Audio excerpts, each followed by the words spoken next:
Alright, so first up we have our push-up EMOM. So we're just going to do regular run-of-the-mill push-ups, but we're going to do them every minute on the minute. So that's what EMOM stands for, every minute on the minute. So what that means is that you're going to perform 10 push-ups at the top of the minute. You're going to wait the rest of the minute, whether it's 45, 40 seconds, whatever it is, and then we're going to do another set of 10 push-ups. So at the top of every single minute, we have 10 push-ups. So for week 1, we're going to do 10 minutes, and for week 2, we're going to do 12 minutes. All right, so now we're going to do a skater squat. So take your light dumbbell, and you can hold your light dumbbell in front of your chest, helps counterbalance you a little bit. Otherwise, I suggest you use a counter or a bed or a handrail or something for a little bit of support if this is going to be challenging, because this is a challenging one for most people. But basically what we're going to do, we're going to start in this position, and I'm going to put my feet back, my hands forward, and I'm basically going to just go until my knee hits the ground, and then come right back up.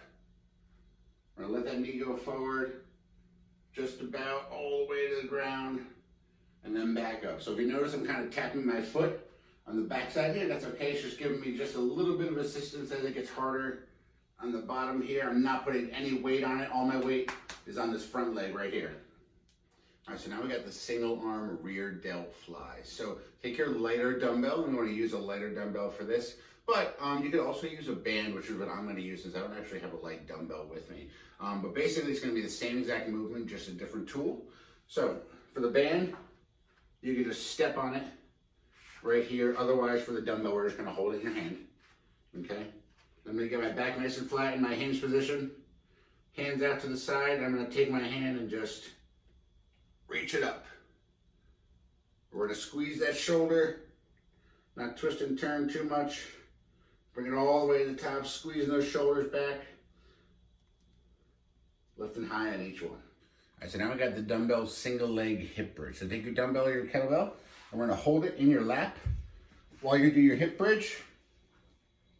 So we want your hips to move this way the whole time. I'm gonna plant my working foot, lift the other foot up in the air, and then I'm just gonna drive my hips up in the air, hold a second, squeeze it back, drive my hips up in the air, hold it, bring it back. So if you want to make this one a little bit harder, we can either elevate your foot onto a couch or a bed or something, or we can elevate your upper back onto a couch or bed or something, give you a little bit more range of motion, make it a little bit harder. All right, so now we're going to do bed reverse hyper. So you can use a bed or a couch for this.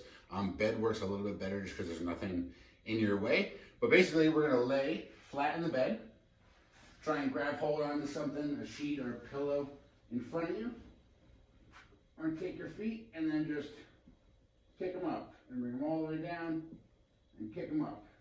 All the way down and kick them up. Trying to get them as high as you can. Trying to focus on squeezing that butt on each and every rep. All right, so now we have some reverse crunches. So you want to find a bed or a couch or something that you can hold on to underneath. We're going to lay on your back and grab the underside of our bed. We're going to bring your knees at about 90 degrees, keeping your low back flat against the ground. We're going to bring your knees up and over your face, and then very slow all the way out, letting your back roll against the ground on each one, and then bring it back. Very slow and controlled, letting those abs work all the way back to a nice straight position.